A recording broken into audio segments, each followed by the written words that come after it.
Hey guys, ಎಲ್ಲರಿಗೂ ನಮಸ್ಕಾರ. ಇವತ್ತಿನ ಈ ಒಂದು ವಿಡಿಯೋದಲ್ಲಿ ಲ್ಯಾಂಡ್ ಸರ್ವೇರ್ ಈ ಒಂದು ಎಕ್ಸಾಮ್ನಲ್ಲಿ ಭಾರತದ ಪ್ರಾಕೃತಿಕ ಲಕ್ಷಣಗಳ ಬಗ್ಗೆ ಕೆಲವೊಂದಿಷ್ಟು ಕ್ವಶನ್ಗಳನ್ನು ಕೇಳಾಗತ್ತೆ. ಮಿನಿಮಮ್ ಟೂ ಟು ತ್ರೀ ಕ್ವಶನ್ಸ್ಗಳನ್ನು ನಿಮಗೆ ನೋಡಲಿಕ್ಕೆ ಸಿಗ್ತಾವೆ. ಸೊ ಈ ಒಂದು ಚಾಪ್ಟರ್ ದಟ್ ಈಸ್ ಭಾರತದ ಪ್ರಾಕೃತಿಕ ಲಕ್ಷಣ ಆಗಲಿ ಅಥವಾ ಫಿಸಿಕಲ್ ಫೀಚರ್ಸ್ ಆಫ್ ಇಂಡಿಯಾ, ಈ ಒಂದು ಚಾಪ್ಟರನ್ನು ನಾವು ಅಧ್ಯಯನ ಮಾಡುವ. ಸೊ ನಿಮಗೆ ಈಗ ಆಲ್ರೆಡಿ ಗೊತ್ತಿರುವ ಹಾಗೆ ಮೊದಲನೇ ಚಾಪ್ಟರ್ ದ ಅರ್ತ್, ಓಕೆ, ಭೂಮಿ. ಈ ಭೂಮಿಯ ಬದಲು ನಾವು ಈಗ ಆಲ್ರೆಡಿ ನೋಡಿರ್ತೀವಿ. ಆ ಒಂದು ಕ್ಲಾಸನ್ನು ಯಾರು ನೋಡಿಲ್ಲ, ಕೆಳಗಡೆ ಡಿಸ್ಕ್ರಿಪ್ಷನಲ್ಲಿ ಲಿಂಕನ್ನು ಕೊಟ್ಟಿರ್ತೀನಿ, ನೋಡ್ಬೋದು. ಸೊ ಇದು ಎರಡನೇ ವಿಡಿಯೋ ಆಗಿರ್ತದೆ ಮತ್ತು ಸಿಲೆಬಸ್ ಆ್ಯಸ್ ಪರ್ ಸಿಲೆಬಸ್ ಪ್ರಕಾರ ಎರಡನೇ ಟಾಪಿಕ್ ಆಗಿರ್ತದೆ. Main exam point of view ಇಟ್ಕೊಂಡು ನಾನು ನಿಮಗೆ ಈ ಒಂದು ನೋಟ್ಸನ್ನು ರೆಡಿ ಮಾಡ್ಕೊಂಡಿದ್ದೀನಿ. ಓಕೆನಾ, ಲೆಟ್ ಸ್ಟಾರ್ಟ್. ಇಲ್ಲಿ ಭಾರತದ ಪ್ರಾಕೃತಿಕ ಲಕ್ಷಣಗಳು. ಇಲ್ಲಿ ಭಾರತವು ಒಂದು ಭೌಗೋಳಿಕವಾಗಿ ವೈವಿಧ್ಯಮಯವಾಗಿದ್ದು ಇದು ಒಟ್ಟಾರೆಯಾಗಿ 4 ಅಥವಾ 6 ಪ್ರಮುಖ ಪ್ರಾಕೃತಿಕ ವಿಭಾಗಗಳಾಗಿ ವಿಂಗಡಿಸಲಾಗ್ತದೆ.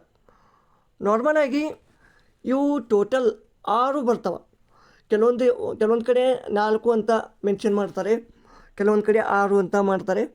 But 6 is a correct answer.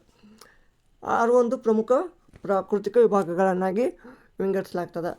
So ಇಲ್ಲಿ ಮೊದಲನೇದಾಗಿ ಈ ನಮ್ಮ ಒಂದು ಭಾರತದ ಸ್ಥಾನ ಏನು, ವಿಸ್ತೀರ್ಣ ಏನು ಅಂದರೆ ಲೊಕೇಶನ್ ಆ್ಯಂಡ್ ಎಕ್ಸ್ಟೆಂಟ್. ಸೊ ಇಲ್ಲಿ ನಮ್ಮ ಒಂದು ಭಾರತವನ್ನು ಈ ಒಂದು ಪೃಥ್ವಿಯ ಮೇಲೆ, ಓಕೆ, ಈ ಭೂಮಿ ಅಂತ ಇದನ್ನು ಹೇಳಿದ್ರೆ, ಸೊ ಇದರ ಒಂದು ಅಸ್ತಿತ್ವ ಅಥವಾ ಇದರ ಒಂದು ಸ್ಥಾನ ಎಲ್ಲಿದೆಯಪ್ಪ ಅಂದರೆ ಇದು ಸಮಭಾಜಕ ವೃತ್ತ, ಅಂದರೆ ಇದು ಮಿಡಲ್ಲು. ಓಕೆ, ಈ ರೀತಿ ನಮ್ಮ ಒಂದು ಭೂಮಿ ಡಿವೈಡ್ ಆಗುತ್ತೆ. ಇದು ನಾರ್ತು, ಇದು ಸೌತು, ಓಕೆ, ಇದು ಈಸ್ಟು, ಇದು ವೆಸ್ಟು. ನಮ್ಮ ಭೂಮಿ ಎಲ್ಲಿದೆ? ನಮ್ಮ ಭಾರತ ಈ ಒಂದು ಭಾಗದಲ್ಲಿ ಅದ. ಸೊ ಇದಕ್ಕೆ ನಾವು ಏನಂತೀವಿ? ಉತ್ತರ.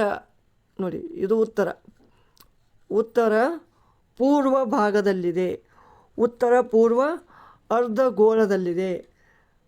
ಓಕೆ, ಉತ್ತರಾರ್ಧಗೋಳದಲ್ಲಿದೆ ಅಥವಾ ಉತ್ತರ ಪೂರ್ವಾರ್ಧಗೋಳದಲ್ಲಿದೆ. ಓಕೆ, ಕ್ವಶನ್ ಕೇಳ್ತಾರೆ ನಿಮಗೆ, ಭಾರತದ ಸ್ಥಾನವು ಯಾವುದಾಗಿದೆ, ಯಾವ ಒಂದು ಸ್ಥಾನದಲ್ಲಿ ಅಸ್ತಿತ್ವ ಹೊಂದಿದೆ ಅವಾಗ ಕೇಳ್ತಾರೆ. ಉತ್ತರಾರ್ಧಗೋಳ, ಪೂರ್ವಾರ್ಧಗೋಳ, ಉತ್ತರ ಪೂರ್ವಾರ್ಧಗೋಳ, ಉತ್ತರ ಪಶ್ಚಿಮಾರ್ಧಗೋಳ, ದಕ್ಷಿಣ ಪೂರ್ವಾರ್ಧಗೋಳ. ಓಕೆ, ಸೊ ಕರೆಕ್ಟ್ ಆನ್ಸರ್ ಉತ್ತರ ಪೂರ್ವಾರ್ಧಗೋಳ. ಓಕೆ, ನೆಕ್ಸ್ಟ್ ಅಕ್ಷಾಂಶ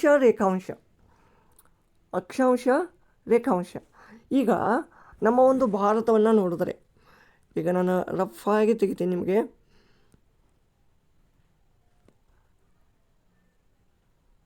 ಓಕೆ, ಇದು ಭಾರತ. ಓಕೆ, ಅಕ್ಷಾಂಶ ನಿಮ್ಗೆ ಗೊತ್ತು. ಅಕ್ಷಾಂಶ ಹೇಗೆ? ಈ ರೀತಿಯ ಹಾರಿಜೆಂಟಲಿ ಇವು ಅಕ್ಷಾಂಶಗಳು ಇರ್ತವೆ. ಸೊ ಈ ಅಕ್ಷಾಂಶಗಳು, ಯಾವ ಒಂದು ಅಕ್ಷಾಂಶಗಳ ಮಧ್ಯೆ ಈ ನಮ್ಮ ಒಂದು ಭಾರತ ನೋಡಲಿಕ್ಕೆ ಸಿಗ್ತದೆ? 8 ಡಿಗ್ರಿ 4 ಮಿನಿಟ್. ನೋಡಿ, ಇದು 8 ಡಿಗ್ರಿ 4 ಮಿನಿಟ್ನಿಂದ 37 ಡಿಗ್ರಿ 6 ಮಿನಿಟ್. ಅರ್ಥ ಆಯ್ತಾ? ನೋಡಿ, ಈಗ ಇಲ್ಲಿ ಅಂಡಮಾನ್ ನಿಕೋಬಾರು ಬರ್ತಾವೆ, ಇದು ಮ್ಯಾಟ್ರ್ ಆಗುತ್ತೆ, ಅರ್ಥ ಆಗಲಿ. Okay, so 8 degree 4 minute to ಇಲ್ಲಿ ಮೇಲೆ ಇಂದಿರಾ ಪಾಯಿಂಟಿಂದ ಇಂದಿರಾ ಕೋಲ್ವರೆಗೆ 37 ಡಿಗ್ರಿ 6 ಮಿನಿಟ್, ಇಷ್ಟರವರೆಗೆ ಅಕ್ಷಾಂಶ. ಮತ್ತು ರೇಖಾಂಶ ಅಂದರೆ ಹೇಗಪ್ಪ? ರೇಖಾಂಶ ಅಂದರೆ ಈ ರೀತಿ ಹಾರಿಜೆಂಟಲ್.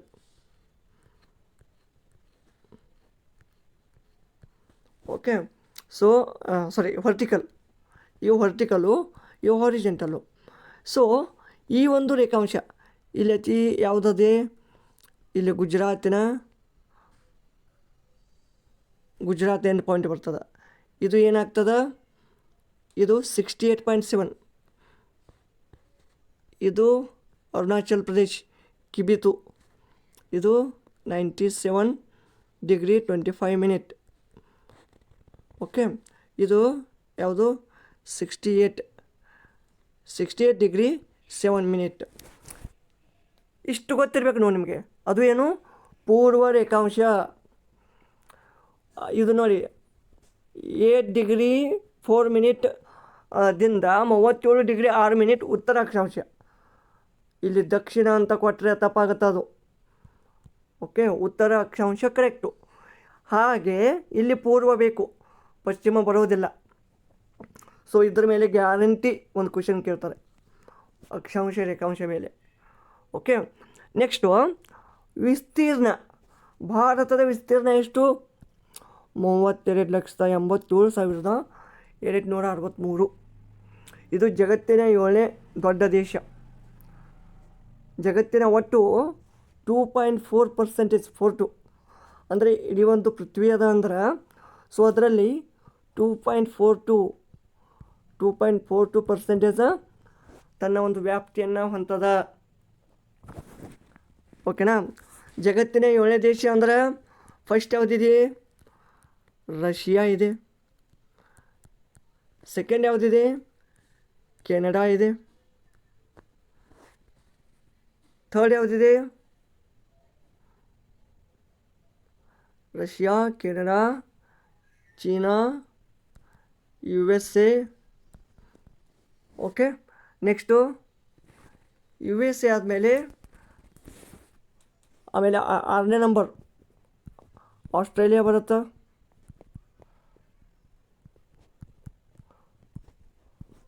ಓಕೆ, 7ನೇ ನಂಬರ ನಮ್ಮ ಭಾರತ ಬರುತ್ತೆ.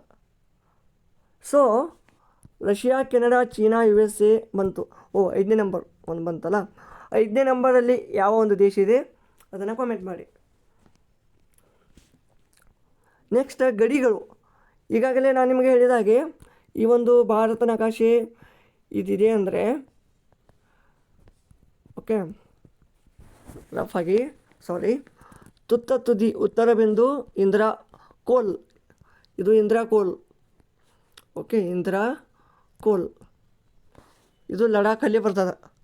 ಆಮೇಲೆ ದಕ್ಷಿಣದ ತುತ್ತ ತುದಿ ಇದು ಮುಖ್ಯ ಭೂಮಿಯನ್ನು ತೆಗೆದುಕೊಂಡ್ರೆ ನೋಡಿ, ಈ ಭೂಮಿ ಇದು ತಮಿಳುನಾಡಿನ ಕನ್ಯಾಕುಮಾರಿಯಲ್ಲಿ ಬರ್ತದೆ. ಇದು ಕನ್ಯಾಕುಮಾರಿ. ಒಟ್ಟಾರೆ ಒಂದು ಭಾರತದ ಭೂಪ್ರದೇಶ ಅಂದರೆ ಅಂಡಮಾನ್ ನಿಕೋಬಾರ್ ತಗೊಂಡ್ರೆ ಇಂದಿರಾ ಪಾಯಿಂಟ್ ಇದು ಬರ್ತದೆ. ಇದು ಎಲ್ಲಿ ಬರ್ತದೆ, ಗ್ರೇಟ್ ನಿಕೋಬಾರ್ ದ್ವೀಪದಲ್ಲಿ. ಓಕೆ, ನೆಕ್ಸ್ಟು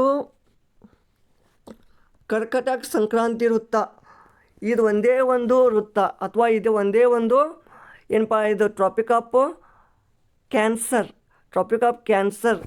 ಈ ಒಂದು ರೇಖೆ ಭಾರತದ ಮಧ್ಯಭಾಗದಲ್ಲಿ ಹಾದು ಹೋಗುತ್ತದೆ. ಇದು ಒಟ್ಟಾರೆಯಾಗಿ 8 ರಾಜ್ಯಗಳ ಮಧ್ಯೆ ಹಾದು ಹೋಗುತ್ತದೆ. ಅದು ಯಾವ ರಾಜ್ಯಗಳು ಕೇಳ್ತಾರೆ ನಿಮಗೆ ನಾಳೆ. ಯಾವ ರಾಜ್ಯಗಳ ನಡುವೆ ಟ್ರಾಪಿಕ್ ಆಫ್ ಕ್ಯಾನ್ಸರ್ ಹಾದು ಹೋಗುತ್ತದೆ. ಸೊ ಒಂದನೇದ್ದು ಅನುಕ್ರಮವಾಗಿ ಗುಜರಾತ್. ಓಕೆ, ಇದು ಗುಜರಾತ್, ಆಮೇಲೆ ರಾಜಸ್ಥಾನ್, ಆಮೇಲೆ ಮಧ್ಯಪ್ರದೇಶ್, ಇದೆಲ್ಲ ಮಧ್ಯಪ್ರದೇಶ್ ಬರ್ತದೆ. ಆಮೇಲೆ ಛತ್ತೀಸ್ಗಢ, ಆಮೇಲೆ ಜಾರ್ಖಂಡ್, ಆಮೇಲೆ ಪಶ್ಚಿಮ ಬಂಗಾಳ, ತ್ರಿಪುರಾ, ಮಿಜೋರಾಂ. ಅಂದರೆ ಈ ರೀತಿ ಹಾದು ಹೋಗ್ತದೆ. ಓಕೆ, ಈ ರೀತಿ. ಇದಕ್ಕೇನಂತೀವಿ ನಾವು 23½ ಇದು ಯಾವುದು, ಟ್ರಾಪಿಕ್ ಆಫ್ ಕ್ಯಾನ್ಸರ್ ಅಥವಾ ಕರ್ಕಟಕ ಸಂಕ್ರಾಂತಿ ವೃತ್ತ. ನಿಮಗೆ ಇದು ಕೇಳ್ತಾರೆ ಅನುಕ್ರಮವಾಗಿ ಯಾವ ರಾಜ್ಯಗಳ ಮಧ್ಯೆ. ಮೊದಲು Gujarat, second Rajasthan, Madhya Pradesh, 4th Chhattisgarh, 5th Jharkhand, 6th ಪಶ್ಚಿಮ ಬಂಗಾಳ, ಆಮೇಲೆ 7th ತ್ರಿಪುರಾ, 8th ಮಿಜೋರಾಂ. ಈ ಒಂದು ರಾಜ್ಯಗಳ ಮಧ್ಯೆ ಹಾದು ಹೋಗುತ್ತದೆ. ನೆಕ್ಸ್ಟು 2ನೇ ಪಾಯಿಂಟ್ ಉತ್ತರದ ಪರ್ವತಗಳು. ಇಲ್ಲಿ ನಾರ್ದರ್ನ್ ಮೌಂಟೇನ್ಸ್ ಅಂತ ಬರ್ತವೆ, ಹಿಮಾಲಯಾಸ್. ಇವು ಜಗತ್ತಿನ ಅತಿ ಕಿರಿಯ ಮಡಿಕೆ ಪರ್ವತಗಳಾಗಿವೆ. ಎಲ್ಲಕ್ಕಿಂತ ಅತಿ ಕಿರಿಯ ಅಥವಾ ಯಂಗೆಸ್ಟ್ ಮೌಂಟೇನ್ಸ್ ಅಂದರೆ ಅವು ಹಿಮಾಲಯಾಸ್. ಇವುಗಳನ್ನು 3 ಮುಖ್ಯ ಸಮಾನಾಂತರ ಶ್ರೇಣಿಗಳಾಗಿ ವಿಂಗಡಿಸಲಾಗಿದೆ. ಓಕೆ, ಹಿಮಾಚಲ ಪ್ರದೇಶದಲ್ಲಿ ಬರ್ತದೆ. ಇದರಲ್ಲಿ ನೋಡ್ಬೋದು ನೀವು.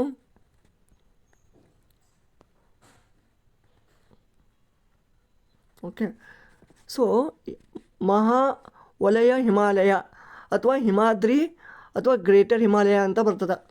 ಗ್ರೇಟರ್ ಹಿಮಾಲಯ ಇದು ಅತ್ಯಂತ ಎತ್ತರವಾದ ಶ್ರೇಣಿ. ಜಗತ್ತಿನ ಅತಿ ಎತ್ತರದ ಶಿಖರ ಮೌಂಟ್ ಎವರೆಸ್ಟ್ ಇದು ಈ ಒಂದು ವಲಯದಲ್ಲಿ ಬರ್ತದೆ. ನೋಡಿ ಇಲ್ಲಿ. ಸೊ ಈ ಒಂದು ವಲಯ ಇದು ಉತ್ತರದ ಪರ್ವತಗಳು. ಅದರಲ್ಲಿ ಹಿಮಾದ್ರಿ ಬರ್ತದೆ. ಇದು ಹಿಮಾದ್ರಿ ಅಥವಾ ಗ್ರೇಟರ್ ಹಿಮಾಲಯ. ಇದು ಮೌಂಟ್ ಎವರೆಸ್ಟ್ ಎಲ್ಲಿದೆ? ನೇಪಾಳದಲ್ಲಿದೆ. ಇದರ ಒಂದು ಹೈಟ್ ಎಷ್ಟು? 8848.86. ಓಕೆ, ಭಾರತದಲ್ಲಿನ ಅತಿ ಎತ್ತರದ ಶಿಖರ ಕಾಂಚನಜುಂಗ. ಅಂದರೆ ನಮ್ಮ ಒಂದು ಭಾರತದ ಭೂಪ್ರದೇಶದಲ್ಲಿ ಕಂಡುಬರುವ ಒಂದು ಅತಿ ಎತ್ತರದ ಶಿಖರ ಕಾಂಚನಜುಂಗ 8586. ಸರ್ ಮತ್ತು ಕೇಟು ಅಂತ ಹೇಳ್ತಾರಲ್ಲ, ಹೌದು ಕೇಟೋನು ಇದೆ, ಕರೆಕ್ಟು. ಬಟ್ ಕ್ವಶನ್ ಕೇಳೋದ್ರ ಮೇಲೆ ಇದೆ, ಯಾವ ರೀತಿ ಕ್ವಶನ್ ಕೇಳ್ತಾರೆ. ಈಗ ಕೇಟು ಹೇಗಿದೆ? ಕೇಟು ಈಗ ಈ ಒಂದು ಈ ಒಂದು ಲಡಾಖ್ ಭಾಗದಲ್ಲಿದೆ. ಓಕೆ, ಆ ಕೇಟು ಇದು ಇದ್ರ ಬೌಂಡ್ರಿ ಮಧ್ಯೆ ಇದೆ. ಅದು ಯಾವುದು? ಪಾಕ್ ಅಕ್ಯುಪೈಡ್ ಕಾಶ್ಮೀರ ಮತ್ತು Pak occupied China occupied Aksai China ಇವುಗಳ ಮಧ್ಯೆ ಇದೆ ಅದು.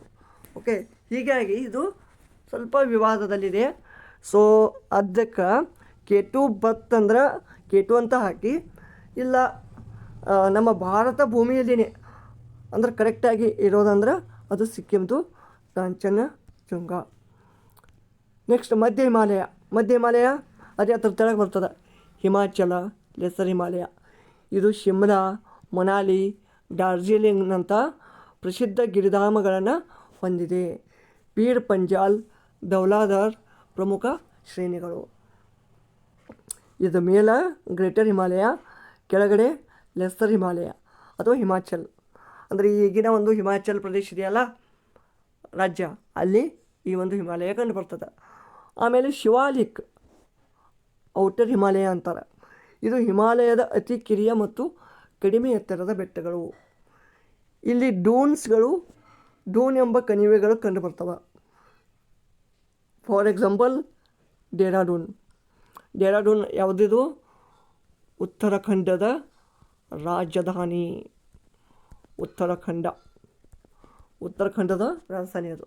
ಓಕೆ, ಸೊ ಈಗಾಗಲೇ ಹೇಳಿದ್ದೀನಿ ನಾನು ನಿಮಗೆ, ಭಾರತದ ಅತ್ಯಂತ ಎತ್ತರದ ಶಿಖರ K2 8611. ಇದು ಹಿಮಾಲಯದ ಭಾಗವಲ್ಲ, ಇದು ಟ್ರಾನ್ಸ್ ಹಿಮಾಲಯದ ಕಾರಾಕೋರಂ ಶ್ರೇಣಿಯಲ್ಲಿದೆ. ಎಸ್, ಇದು ಆ್ಯಕ್ಯುರೇಟ್ ಆಗ್ತದೆ. ಮತ್ತು ನಿಮ್ಮ ಒಂದು ಹಿಮಾಲಯದ ಒಂದು ಭಾಗದಲ್ಲಿ ಬರುವಂಥದ್ದು ಅತಿ ಎತ್ತರದ ಭಾರತದ ಶಿಖರ ಅಂದರೆ ಅದು ಕಾಂಚನಜುಂಗ. ಬಟ್ ಟ್ರಾನ್ಸ್ ಹಿಮಾಲಯ ಅಂತ ತೆಗೆದುಕೊಂಡ್ರೆ ಅಥವಾ ಕಾರಾಕೋರಂ ಒಂದು ಸಿರೀಸ್ ಅಥವಾ ಒಂದು ಶ್ರೇಣಿ ಅಂತ ತೆಗೆದುಕೊಂಡ್ರೆ ಕೇಟು ಆಗುತ್ತೆ. ನೆಕ್ಸ್ಟ್ ಉತ್ತರದ ಮೈದಾನಗಳು. North Indian planes. ಹಿಮಾಲಯದಿಂದ ಹರಿದು ಬರುವ ಸಿಂಧು, ಗಂಗಾ, ಬ್ರಹ್ಮಪುತ್ರ ನದಿಗಳು ತಂದು ಹಾಕಿದ ಹೂಳಿನಿಂದ ಅಂದರೆ ಅಲುವೇಲ್ ಸಾಯಿಲ್ ಈ ಫಲವತ್ತಾದ ಮೈದಾನ ಸೃಷ್ಟಿಯಾಗಿದೆ. ಇದನ್ನು ಮಣ್ಣಿನ ಸ್ವರೂಪದ ಆಧಾರದ ಮೇಲೆ ವಿಂಗಡಿಸಲಾಗ್ತದೆ. ಸೊ ಇಲ್ಲಿ ಮೇಲೆ ಹಿಮಾಲಯದಿಂದ ಮತ್ತು ಈ ಉತ್ತರಾಖಂಡದಿಂದ ಇವೇನು ನದಿಗಳು ಹರಿದು ಬರ್ತಾವಲ್ಲ, ಸೊ ಅದರಿಂದ ನದಿಯು ಪರ್ವತದಿಂದ ಏನು ಇಳಿದು ಬರುವಾಗ ಅದು ತಂದು ಹಾಕಿದ ಮಣ್ಣು ಕಲ್ಲು ಈ ಒಂದು ಮಣ್ಣಿನಿಂದ ಅಲ್ಲಿ ಮೈದಾನ ಸೃಷ್ಟಿಯಾಗಿರ್ತದೆ. ಸೊ ಅದರಲ್ಲಿ ನಾನಾ ಥರದ ಒಂದು ಟೈಪ್ಸ್ ಅದಾವ. ಒಂದು ಬಬ್ಬರ್ ಅಂತ ಬರುತ್ತೆ. ಈ ನದಿಯು ಪರ್ವತದಿಂದ ಇಳಿಯುವಾಗ ತಂದು ಹಾಕಿದ ಸಣ್ಣ ಕಲ್ಲುಗಳು, ಜಲ್ಲಿ ಕಲ್ಲುಗಳ ವಲಯ. ಇಲ್ಲಿ ನದಿಗಳು ಭೂಗತವಾಗಿ ಕಣ್ಮರೆಯಾಗುತ್ತವೆ. ಅರ್ಥ ಆಯ್ತಾ? ಇದಕ್ಕೆ ಬಬ್ಬರ್ ಅಂತೀವಿ ನಾವು. ನೆನಪಿರಲಿ, ಬಬ್ಬರ್ ಅಂದರೆ ಏನು, ಜಸ್ಟ್ ಅದು ನೆನಪಿಟ್ಕೊಳ್ಳಿ. ಆಮೇಲೆ ತರಾಯ್. ಬಬ್ಬರ್ ಕೆಳಗಿರುವ ಜೌಗು ಮತ್ತು ದಟ್ಟ ಅರಣ್ಯದ ಪ್ರದೇಶ. ಇಲ್ಲಿ ನದಿಗಳು ಮತ್ತೆ ಮೇಲ್ಮೈಗೆ ಬರುತ್ತವೆ. ಅರ್ಥ ಆಯ್ತಾ? ಸೊ ಈಗ ಬಬ್ಬರ್ ಕೆಳಗೆ, ಈಗ ಬಬ್ಬರ್ ಇದೊಂದು ಭೂಮಿ, ಇದರ ಕೆಳಗಿರುವ ಜೌಗು ಮತ್ತು ದಟ್ಟ ಅರಣ್ಯ ಅಂದರೆ ವೆಟ್ಲ್ಯಾಂಡ್ ಅಂತ ಬರ್ತದಲ್ಲ, ಆ ದಟ್ಟ ಅರಣ್ಯದ ಪ್ರದೇಶ. ಇಲ್ಲಿ ನದಿಗಳು ಏನಾಗ್ತವ, ಮತ್ತು ಮೇಲ್ಮೈಗೆ ಬರ್ತವ. ಓಕೆ, ನೆಕ್ಸ್ಟು ಬಂಗರ್, ಹಳೆಯ ಸಾರ್ವಕಾಲಿಕ ಮೆಕ್ಕಲು ಮಣ್ಣಿನ ಪ್ರದೇಶ. ಇದು ಕಡಿಮೆ ಫಲವತ್ತತೆ ಇರ್ತದೆ. ಓಕೆ, ನೆಕ್ಸ್ಟ್ ಖದರ್, ಪ್ರತಿ ವರ್ಷ ನೆರೆ ಹಾವಳಿಯಿಂದ ಸೃಷ್ಟಿಯಾಗುವ ಹೊಸ ಮೆಕ್ಕಲು ಮಣ್ಣಿನ ಪ್ರದೇಶ. ಇದು ಖದರ್ ಅಂದ್ರೆ ಒಂಥರ ಫ್ರೆಶ್, ಅತ್ಯಂತ ಫಲವತ್ತಾದದ್ದು. ದಕ್ಷಿಣದ ಪರ್ಯಾಯ ಪ್ರಸ್ಥಭೂಮಿ ಅಂದರೆ ಪೆನಿನ್ಸುಲಾರ್ ಪ್ಲ್ಯಾಟ್ಯೂ. ಇದು ಭಾರತದ ಅತ್ಯಂತ ಹಳೆಯ ಮತ್ತು ಅತಿ ದೊಡ್ಡ ಪ್ರಾಕೃತಿಕ ವಿಭಾಗವಾಗಿದೆ. ಇದು ಪ್ರಾಚೀನ ಗೊಂಡ್ವಾನ ಭೂಭಾಗದ ಒಂದು ತುಣುಕಾಗಿದೆ. ಓಕೆ, ಸೊ ಈಗ ನೀವು ಇದನ್ನು ಇದು ಭಾರತ ನಕಾಶೆ ಅಂತ ತೆಗೆದುಕೊಂಡ್ರೆ ಈ ಒಂದು ಭಾಗ ಹೋಗ್ತದೆ. ಇದೇನಿದು ಇಷ್ಟು ಬರ್ತದಲ್ಲ, ಇದು ದಕ್ಷಿಣದ ಒಂದು ಪರ್ಯಾಯ ಪ್ರಸ್ಥಭೂಮಿ ಬರ್ತದೆ. ಓಕೆ, ಸೊ ಇಲ್ಲಿ ಅದರಲ್ಲಿ ಇದು ಡೆಕ್ಕನ್, ಇಷ್ಟು ಡೆಕ್ಕನ್. ಈ ಮಧ್ಯಪ್ರದೇಶದ ಕೆಳಗಡೆ ಮಹಾರಾಷ್ಟ್ರ, ತೆಲಂಗಾಣ, ಆಮೇಲೆ ಆಂಧ್ರ ಪ್ರದೇಶ, ಗೋವಾ, ಕರ್ನಾಟಕ, ಕೇರಳ, ತಮಿಳುನಾಡು. ಸೊ ಇದೆಲ್ಲ ಏನಪ್ಪ, ಡೆಕ್ಕನ್ ಪ್ರಸ್ಥಭೂಮಿ. ಇದು ಜ್ವಾಲಾಮುಖಿ ಲಾವಾದಿಂದ ಸೃಷ್ಟಿಯಾಗಿದೆ. ಇದು ಅತಿ ಹೆಚ್ಚು ಕಪ್ಪು ಮಣ್ಣನ್ನು ಹೊಂದಿದೆ ಮತ್ತು ಹತ್ತಿ ಬೆಳೆಗೆ ಅತಿ ಸೂಕ್ತವಾದಂಥ ಮಣ್ಣು ಯಾವುದು, ಕಪ್ಪು ಮಣ್ಣು. ಇದಕ್ಕೆ ನಾವೇನಂತೀವಿ, ರೇಗರ್ ಸಾಯಿಲ್. ಓಕೆ, ಇದು ಮಾಲ್ಟಾ ಅಂತ ಕೂಡ ಕರಿತೀವಿ. ಆಮೇಲೆ ಪಶ್ಚಿಮ ಘಟ್ಟ ಅಂದರೆ ಇಲ್ಲಿ ಗುಜರಾತ್ನ ಎಂಡ್ ಭಾಗದಿಂದ ಕೆಳಗಡೆ ಕೇರಳ ತಮಿಳುನಾಡುವರೆಗೆ ಇದು ನಿರಂತರವಾದ ಪರ್ವತ ಶ್ರೇಣಿಗಳಾಗಿವೆ. ದಕ್ಷಿಣ ಭಾರತದ ಅತಿ ಎತ್ತರದ ಶಿಖರ ಅನ್ನೈಮುಡಿ 2695 ಮೀಟರ್ ಇದೆ. ಇದು ಎಲ್ಲಿದೆಯಪ್ಪ, ಕೇರಳದಲ್ಲಿ. ಕೇಳ್ತಾರೆ, ದಕ್ಷಿಣ ಭಾರತದ ಅತಿ ಎತ್ತರದ ಶಿಖರ ಯಾವುದು, ಅನ್ನೈಮುಡಿ. ಎಲ್ಲಿದೆ, ಕೇರಳ. ನೆಕ್ಸ್ಟ್ ಪೂರ್ವ ಘಟ್ಟಗಳು. ಅದೇ ಪೂರ್ವಘಟ್ಟ ಅಂದರೆ ಈ ಸೈಡ್, ಇದೇನು ತಮಿಳುನಾಡು, ಆಂಧ್ರ, ಒಡಿಸ್ಸಾ ಬರುತ್ತಲ್ಲ, ಪೂರ್ವಘಟ್ಟಗಳು. ಇವು ನದಿಗಳಿಂದ ಕತ್ತರಿಸಲ್ಪಟ್ಟ ಬಿಡಿಯಾದ ಬೆಟ್ಟಗಳಾಗಿವೆ. ಅಂದರೆ ಇಲ್ಲಿ ನಡುವೆ ಏನಾಗ್ತವ, ನದಿಗಳು ಬರ್ತವೆ. ಇಲ್ಲಿ ಕೆಳಗಡೆ ಕಾವೇರಿ ಬರ್ತದೆ, ಮೇಲೆ ಕೃಷ್ಣ ಬರ್ತದೆ, ಆಮೇಲೆ ಗೋದಾವರಿ ಬರ್ತದೆ, ಅದ್ರ ಮೇಲೆ ಮಹಾನದಿ ಬರ್ತದೆ. ಹೀಗೆ ಅವುಗಳಿಂದ ಅಲ್ಲಿ ಬಿಡಿಸಿ ಅಂದರೆ ಕಂಟಿನ್ಯೂ ಇಲ್ಲ, ನಡು ಕತ್ತರಿಸಲ್ಪಟ್ಟಿವೆ. ಅದರಲ್ಲಿ ಅತಿ ಒಂದು ಎತ್ತರದ ಶಿಖರ ಅಂದರೆ ಯಾವುದಪ್ಪ, ಜಿಂದ್ಗಢ್ ಅಥವಾ ಆರ್ಮಕೊಂಡ. ಆಮೇಲೆ ನೀಲಗಿರಿ ಬೆಟ್ಟಗಳು. ನೀಲಗಿರಿ ಬೆಟ್ಟ ಇದೇನು ಬರ್ತದೆ, ನೀಲಗಿರಿ ಬೆಟ್ಟ ಪಶ್ಚಿಮ ಘಟ್ಟಗಳು ಮತ್ತು ಪೂರ್ವ ಘಟ್ಟಗಳು ಸಂಧಿಸುವ ಸ್ಥಳ.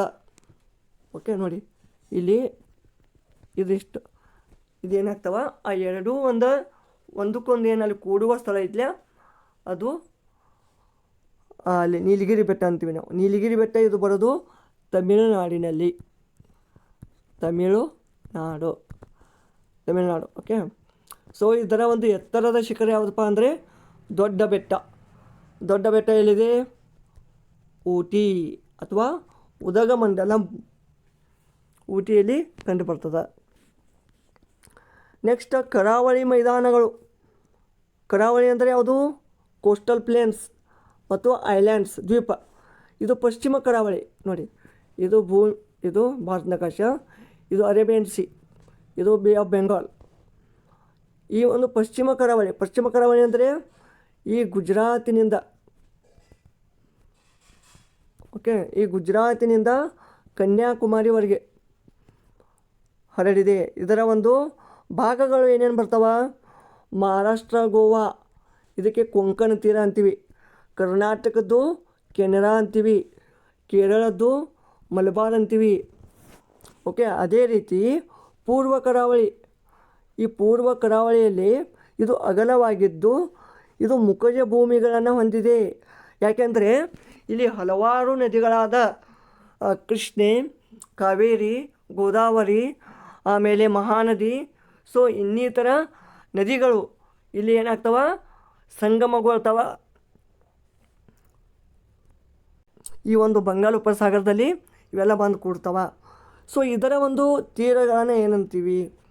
ಉತ್ಕಲ ತೀರ ಒಡಿಸ್ಸಾ, ಉತ್ತರ ಸರ್ಕಾರ್ ಆಂಧ್ರ ಪ್ರದೇಶ್, ಕೋರಮಂಡಲ ಇದು ನೋಡಿ ತಮಿಳುನಾಡುದು ಕೋರಮಂಡಲ ತೀರ ಅಂತ ಅಂತೀವಿ. ಇವೆಲ್ಲ ಇಂಪಾರ್ಟೆಂಟ, ಪ್ರತಿಯೊಂದು ಪಾಯಿಂಟ್ ಇಂಪಾರ್ಟೆಂಟ್. ನಾಳೆ ಕೇಳ್ತಾರೆ ನಿಮಗೆ, ಒಡಿಶಾದ ಒಂದು ಪೂರ್ವ ಕರಾವಳಿಯ ಭಾಗವನ್ನು ಏನೆಂದು ಕರೆಯುತ್ತಾರೆ? ಮಲಬಾರ್, ಕೋರಮಂಡಲ, ಸರ್ಕಾರ್, ಉತ್ಕಲ್. ಸೊ ಕರೆಕ್ಟ್ ಆನ್ಸರ್ ಏನು? ಉತ್ಕಲ್. ನೆಕ್ಸ್ಟ್ ದ್ವೀಪಗಳು ಯಾವುವು? ಇಲ್ಲಿ ಬರೋದೇ ದ್ವೀಪಗಳ ನಮ್ಮಲ್ಲಿ ಎಷ್ಟು ಟೈಪ? 2. ಇಲ್ಲಿ ನೋಡಿ, ಇದು ಬರ್ತದೆ. ಇಲ್ಲಿ ಅಂಡಮಾನ್ ನಿಕೋಬಾರ್, ಇಲ್ಲಿ ಲಕ್ಷದ್ವೀಪಗಳು ಬರ್ತವೆ. ಎಷ್ಟು ಲಕ್ಷದ್ವೀಪ? ಅಂಡಮಾನ್ ಮತ್ತು ನಿಕೋಬಾರ್ ದ್ವೀಪಗಳು ಇವು ಬಂಗಾಳ ಕೊಲ್ಲಿ, ಇದೆಲ್ಲ ಏನಪ್ಪ? ಇದೆಲ್ಲ ಬಂಗಾಳ ಕೊಲ್ಲಿಯಲ್ಲಿ ಬರ್ತದೆ. ಇವು ಮುಳುಗಡೆಯಾದ ಪರ್ವತಗಳ ಮೇಲ್ಭಾಗಗಳಾಗಿವೆ. ಅರ್ಥ ಆಯ್ತಾ? ಇಲ್ಲಿ ಎಷ್ಟೋ ಒಂದು ಪರ್ವತಗಳು ಮುಳುಗಡೆ ಆಗಿದ್ದಾವೆ ಇಲ್ಲಿ ಬಂಗಾಳ ಕೊಲ್ಲಿಯಲ್ಲಿ. ಅದರ ಮೇಲಿನ ಒಂದು ಪರ್ವತಗಳೇ ಇವು ಒಂದು ಅಂಡಮಾನ್ ನಿಕೋಬಾರ್ ದ್ವೀಪಗಳು. ಆಮೇಲೆ ಲಕ್ಷದ್ವೀಪಗಳು ಇವು ಅರಬ್ಬಿ ಸಮುದ್ರದಲ್ಲಿದ್ದು ಇವು ಹವಳದ ದ್ವೀಪಗಳಾಗಿವೆ, ಅಥವಾ ಕೋರಲ್ ಐಲ್ಯಾಂಡ್ ಅಂತ ಅಂತೀವಿ ನಾವು. Coral islands, not Icelands. Next ಕೊನೆಯದಾಗಿ ಬರೋದು ಯಾವುದು? ಭಾರತದ ನದಿಗಳು ಮತ್ತು ಸರೋವರಗಳು, ರಿವರ್ಸ್ ಆ್ಯಂಡ್ ಲೇಕ್ಸ್. ನದಿ ವ್ಯವಸ್ಥೆ, ನಮ್ಮ ನದಿ ವ್ಯವಸ್ಥೆ ಹೇಗಿದೆ? ಭಾರತದ ನದಿಗಳನ್ನು 2 ಗುಂಪುಗಳಾಗಿ ವಿಂಗಡಿಸಬಹುದು. ಒಂದು ಹಿಮಾಲಯದ ನದಿಗಳು, ಅಂದರೆ ಸಾರ್ವಕಾಲಿಕ ನದಿಗಳು, 24x7, ಅಂದರೆ 12 ಮಹಿನಾ 12 ತಿಂಗಳು. ಸೊ ಅದರಲ್ಲಿ ಮುಖ್ಯವಾದ ನದಿ ಯಾವುದು ಬರ್ತೈತಿ? ಮೊದಲ ಸಿಂಧು ನದಿ, ಟಿಬೆಟ್ನ ಮಾನಸ ಸರೋವರದಲ್ಲಿ ಹುಟ್ಟಿ ಪಾಕಿಸ್ತಾನಕ್ಕೆ ಹರಿಯುತ್ತದೆ. ಇದರ ಪ್ರಮುಖ ಉಪನದಿಗಳು ಜೀಲಂ, ಚಿನಾಬ್, ರಾವಿ, ಬಿಯಾಸ್, ಸತ್ಲಜ್. ಮಾನಸ ಸರೋವರದಲ್ಲಿ ಹುಟ್ಟುತ್ತದೆ, ನೆನಪಿರಲಿ. ಆಮೇಲೆ ಗಂಗಾ, ಭಾರತದ ಅತಿ ಉದ್ದವಾದ ನದಿ, 2525 ಕಿಲೋಮೀಟರ್.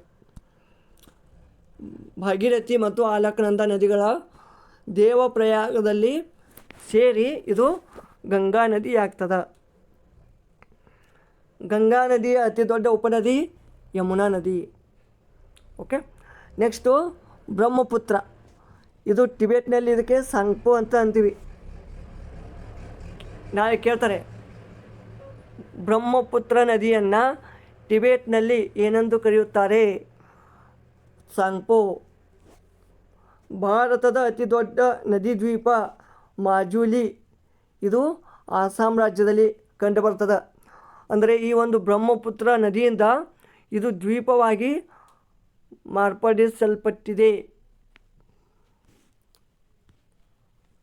ಆಮೇಲೆ ಪರ್ಯಾಯ ಪ್ರಸ್ಥಭೂಮಿಯ ನದಿಗಳು ಋತುಕಾಲಿಕ, ಅಂದರೆ ಇವು ಸೀಸನ್ ಮೇಲೆ, ಮಳೆಗಾಲದಲ್ಲಿ ಮಾತ್ರ ಮೈತುಂಬಿ ಹರಿತಾವ, ಮತ್ತು ಅದೇ ಬೇಸಿಗೆ ಕಾಲ ಬಂತಂದ್ರೆ ನೀರು ಅಲ್ಪ ಸ್ವಲ್ಪ ಇರ್ತಾವ.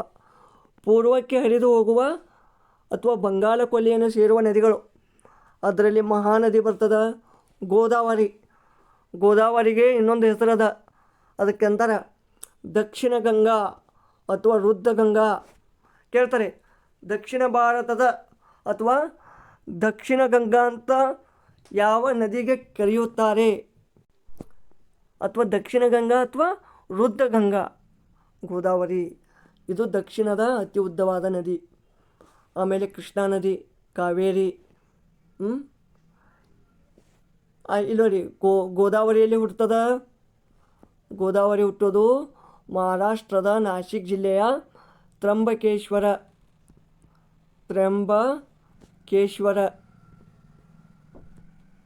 ಕೃಷ್ಣ ಮಹಾರಾಷ್ಟ್ರದ ಸಾತಾರಾ ಜಿಲ್ಲೆಯ ಮಹಾಬಳೇಶ್ವರ್. ಕಾವೇರಿ ತಲಕಾವೇರಿಯಲ್ಲಿ ಉಗಮ, ಕೊಡಗಿನಲ್ಲಿ. ಮಹಾನದಿ ಸಿಯಾವ್. ಓಕೆ, ಇವೆಲ್ಲ ನೆನಪಿರ್ಬೇಕು ನಿಮಗೆ. ಆಮೇಲೆ ಪಶ್ಚಿಮಕ್ಕೆ ಹರಿದು ಅರಬ್ಬಿ ಸಮುದ್ರ ಸೇರುವ ನದಿಗಳು, ಅದರಲ್ಲಿ ಮುಖ್ಯವಾಗಿ 2 ಬರ್ತವೆ. ಒಂದು ನರ್ಮದಾ ಇದು ಎಲ್ಲಿ ಉಗಮಗೊಳ್ತದ? ಅಮರಕಂಟಕ.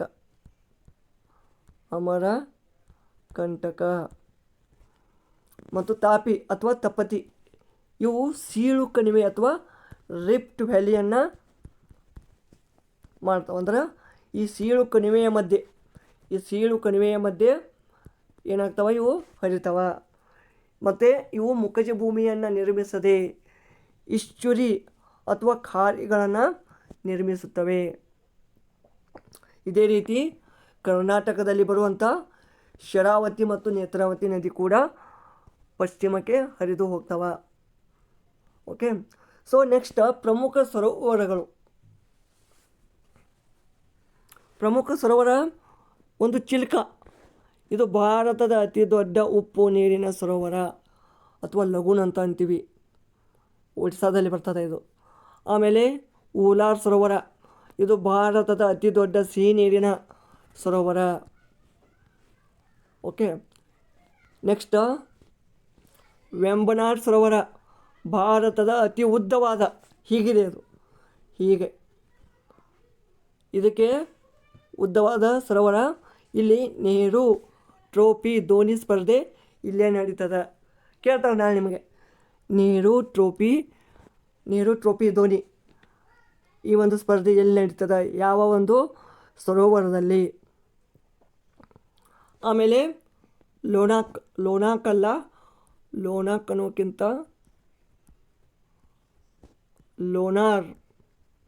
ಲೋನಾರ್ ಸರೋವರ, ಇದು ಮಹಾರಾಷ್ಟ್ರದಲ್ಲಿ ಬರ್ತದೆ. ಇದು ಉಲ್ಕಾಪಾತದಿಂದ ಸೃಷ್ಟಿಯಾದಂಥ ಉಲ್ಕಾ ಸರೋವರ ಅಥವಾ crater lake. Next last and best Loktak ಸರೋವರ. ಇದು ಮಣಿಪುರಲ್ಲಿ ಈಶಾನ್ಯ ಭಾರತದ ಅತಿ ದೊಡ್ಡ ಸಿಹಿ ನೀರಿನ ಸರೋವರ ಮತ್ತು ಜಗತ್ತಿನ ಏಕೈಕ ತೇಲುವ ರಾಷ್ಟ್ರೀಯ ಉದ್ಯಾನವನ ಎಲ್ಲಿ ಈ ಒಂದು ಲೋಕ್ತಕ್ ಸರೋವರದಲ್ಲಿ ಬರ್ತದೆ. ಯಾವುದು? ಕೈಬುಲ್ ಲ್ಯಾಮ್ಜಾವೋ.